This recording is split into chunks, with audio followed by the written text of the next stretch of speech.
My girlfriend said, "I just need space, don't text me for a while." 3 days later, I got photos of her relaxing on a beach with her boss's hands on her waist. I didn't reply to her messages, but her boss's wife did. My girlfriend texted me one night out of nowhere. "I just need some space. Please don't text me for a while." We hadn't fought. There wasn't any drama. Things had just been a little distant lately, but nothing serious. I asked if something was wrong. She said, "I just need to think," so I gave her space. I didn't text, didn't call, didn't ask questions. 3 days later, I got a message from a friend who lives near the beach town. Mia said she was going to for some time alone. He sent me a few photos taken from a distance. In them, Mia was walking barefoot on the beach, holding a drink, smiling. Next to her was her boss. His hand was around her waist. The message just said, "Hey man, I wasn't sure if I should send this, but I thought you'd want to know." I stared at the photos for a minute and sat back. She said she needed space. I guess I know what that meant now. Mia and I had been together for almost 2 years, living together for one. She was smart, funny, and easy to be around. We clicked fast. Things were mostly good between us, just normal couple stuff. She worked in marketing at a mid-sized company and loved her job. Or at least she loved talking about it, especially her boss. At first, I didn't think much of it. She'd say things like, "He's such a good leader," or "He really gets people," or "He's the kind of boss who inspires you." I figured she was just motivated. Everyone has someone they look up to at work. But after a while, it started to sound different. She mentioned her boss almost every day, how funny or brilliant he was. One night, she showed me a picture from a company event, him standing right behind her in a group photo. I half joked, "You talk about this guy more than you talk about me." She laughed and said, "Don't be jealous, he's married." It didn't really help. After that, little things started to bother me. She started dressing up more for work. New outfits, a stronger perfume, new lipstick. When I teased her about it, she said, "It's a client thing. We're meeting bigger accounts now." Could have been true, but something in my gut didn't buy it. Then came the overtime. She started working late, ignoring calls, saying she was in meetings. I told myself not to be paranoid. She'd been loyal before. Why wouldn't she be now? A week before the retreat, she told me she might skip it and just take a few days off by herself near the coast. Said her boss wanted everyone to relax after a stressful quarter. I asked where, and she said some coastal town 2 hours away. She didn't seem that excited, just casual, so I didn't think much of it. But a few days before that trip, I noticed something. She started getting defensive. Any small question about her schedule turned into a mini-argument. I'd ask, "What time are you heading out tomorrow?" She'd snap, "Why do you always have to keep tabs on me?" That's not how she used to talk to me. Then she sent me that text out of nowhere. "I just need some space. Please don't text me for a while." It came on a random Tuesday night. I was making dinner when it popped up. I read it twice, maybe 3 times. No explanation, no argument before it. Just distance, like someone flipping a switch. I called her. No answer. Then she replied a few minutes later, "I'm okay. I just need to think. I'm staying with a friend for a bit." That was it. I didn't want to push. If she wanted time, she'd get it. So I respected it. I didn't text. I didn't show up anywhere. The first night felt strange. The apartment was just too quiet. The second night, I caught myself checking my phone every few minutes. By the third day, I started to accept that this was probably her way of ending things. Then, that evening, I got a message from my old college friend, Jason. He lives near that same coastal town. His message said, "Hey man, I'm sorry if this is weird, but isn't this your girlfriend?" He attached 2 photos taken from a distance, probably from his hotel balcony or the bar. There was Mia, wearing a sundress, holding a drink, walking barefoot in the sand. Next to her was her boss. His hand was on her waist like he'd done it 100 times. Jason added, "Didn't want to assume anything, but I saw them earlier today and thought you should know." I stared at the photos for a long time. The longer I looked, the more everything lined up. The late meetings, the team retreat, the new perfume, the sudden need for space. It all made perfect sense now. I didn't text her. I didn't even reply to Jason right away. I just sat there completely quiet, listening to the sound of the fridge and the clock ticking. That was the first time I realized I wasn't sad anymore. Just done. I sat there for a while just staring at those photos. It didn't even feel real yet. I zoomed in a few times, not because I needed proof, I just needed to convince myself it was really her. Same bracelet on her wrist, same laugh I'd seen 100 times, same man she said was just her boss. I didn't throw my phone. I didn't cry. I just sat in silence. At one point I laughed, not because it was funny, but because it felt ridiculous. All the signs were there, and I'd ignored every single one. For a few hours I didn't do anything. I made coffee, scrolled through my phone, stared at the wall. I didn't want to act out of anger, so I wanted to be sure of what I was doing. Around midnight I called Jason. He picked up right away. "Man, I'm sorry," he said immediately. I almost didn't send them. I told him it was fine. I wasn't mad at him. I just asked one question. Was it just the two of them? He said he didn't see anyone else with them, just the two of them walking like a couple. That confirmed it. After we hung up, I sat there thinking about what to do. The obvious move would have been to text her, confront her, demand an explanation. But what was the point? She'd lie, cry, deflect, and the usual cycle. I'd heard enough of her stories. I thought about calling her boss too, but again, pointless. The guy clearly didn't care about boundaries. I remembered she once said his wife sometimes visited the office. Super. Sweet, she'd called her.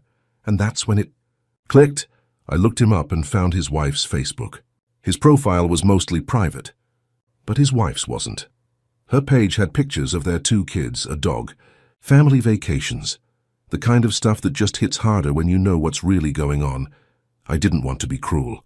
I didn't want to ruin someone's life for no reason. But she deserved to know what was happening behind her back, so I wrote a short message. Simple, direct. No insults, no drama. "Hi, I'm really sorry to send this. I think you should see these photos. Your husband and my girlfriend were together at name of beach. These were taken by a friend of mine earlier this week. I don't know what you want to do with them, but I thought you should know." I attached the 2 pictures and hit send. That was it. No threats, no extra messages. I just closed my laptop and went to bed. The next day I had a couple of missed calls, one from an unknown number and one from Mia. By the following day, Jason said things were already blowing up at the resort. I didn't answer either. A few hours later, Jason texted again, "Bro, people are saying your girlfriend and her boss were arguing at the resort parking lot. Apparently the wife had received my message. And from the sound of it, she didn't take it quietly. I didn't feel good about it. I wasn't celebrating. I just felt done. Like I'd finally finished a long, stupid chapter of my life. That evening, Mia finally texted me. "We need to talk, no apology." No explanation, just that. I didn't respond. A few hours later, "I know you saw something, but it's not what you think." I put my phone down and let the message sit there. Then came another. "Please just let me explain when I get back. I didn't cheat on you." That one actually made me laugh. If standing on a beach with your boss's hands around your waist isn't cheating, I don't know what is. I didn't answer. A few days later, she showed up at the apartment. I heard the key turn, then stop. I'd forgotten she still had one, but the locks were changed. She knocked. "Ryan, what the hell?" "My key isn't working," she said through the door. I didn't answer right away. Then I said, calm as possible, "Yeah, I changed the locks." Her tone shifted fast, from confused to angry. "You changed the locks? Are you serious? What is wrong with you?" "You asked for space," I said. "So I gave it to you." She went quiet for a second, then said, "Ryan, it's not what you think. I just needed to get away for a few days. We were in the same area, that's all." "Right," I said. "And his hand just accidentally landed on your waist?" Silence. Then the sound of her trying not to cry. "Can we please just talk about this?" "No," I said. "We're done talking." She stayed outside for another few minutes, knocking and mumbling, but I didn't open the door again. When she finally left, I felt the quiet settle over the apartment, heavy, but peaceful. That night I sat on the couch and looked at my phone. No messages from Jason, no calls from her. Just silence. The next day was quiet. I went to work, came home, made dinner. No calls, no messages, just silence. Then, around 9 p.m., I got an email.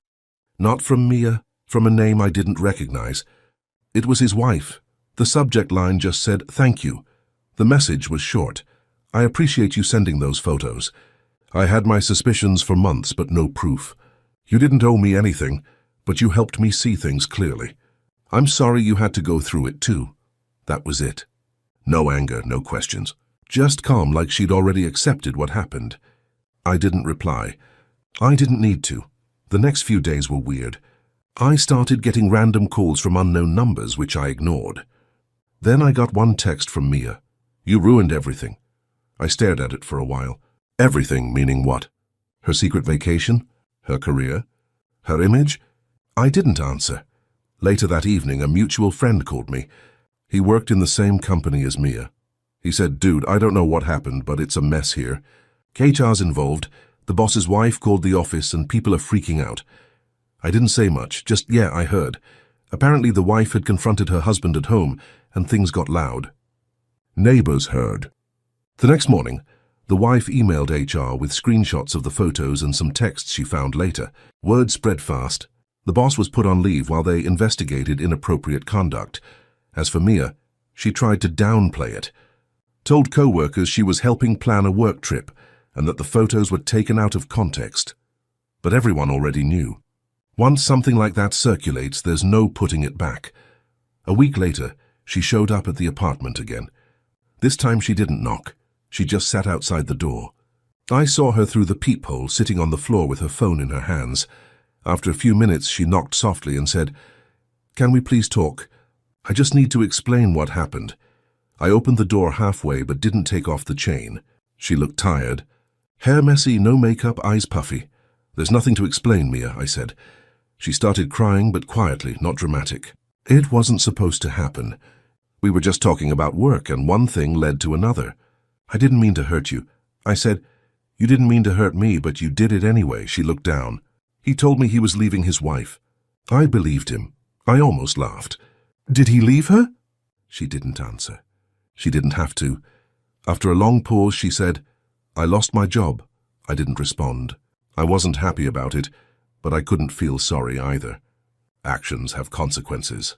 Then she said, "Can I just come inside and grab a few things?" "Your stuff's already packed," I said. "I'll bring it out." She tried to look me in the eyes. "You sent the photos to her, didn't you?" I said, "Yeah." Her face changed, a mix of anger and disbelief. "Why would you do that?" "Because she deserved to know," I said. "Same as I did." She said, "You ruined both our lives." I told her, "No, you did that yourself." I closed the door and locked it. She didn't knock again. A few minutes later, I heard her car start and drive off. The next day, my buddy from her office texted again. A few weeks later, my buddy told me the boss had resigned. His wife filed for divorce soon after, and Mia's department quietly restructured. Translation, she got fired. A week later, I got one more message, this time from his wife again. She wrote, "Just wanted to say thank you again. He's moving out next week. I'm focusing on my kids now. I hope you're okay. Take care of yourself." I just replied, "You too." That was it. No more drama, no more noise. Just quiet. It's funny. People think revenge is loud. That it's yelling, breaking things, posting screenshots. But sometimes it's just silence. Letting the truth do the work for you. After that last message from his wife, things finally went quiet. No more calls or texts. Just quiet. I didn't block Mia right away. I just stopped replying. A few days later, she got the hint. Her name moved lower and lower in my inbox until it was out of sight. For the first time in months, my apartment felt peaceful. It was strange at first, cooking dinner for one, watching TV alone, sleeping without someone's hair in my face. But the silence started to feel good. I rearranged a few things, took down our old pictures, donated the extra stuff she'd left behind. It wasn't angry or symbolic. It was just part of moving forward. Some mutual friends reached out. A few had already heard what happened. Some tried to stay neutral. Others quietly said they weren't surprised. One even said, "Honestly, you handled it better than I would have. I didn't want to talk about it much. There wasn't really anything to say." She cheated. I found out. I told the truth. Everything else just played out from there. A couple of weeks later, I went through my phone and deleted her photos. Not out of spite. I just didn't want them taking up space anymore. She wanted space, remember? She could keep it. It's weird how fast you stop missing someone once you see who they really are. For a while I'd thought about what I'd say if she ever came back and apologized for real. Something deep, maybe even forgiving. But when I pictured it, there wasn't anger left. Just nothing. The thing about being lied to isn't just the betrayal. It's how it makes you question your own instincts. Every little doubt you brushed aside suddenly looks obvious in hindsight.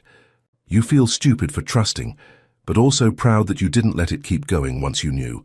One evening, about a month later, I got a random message from Jason again, the friend who sent me the photos.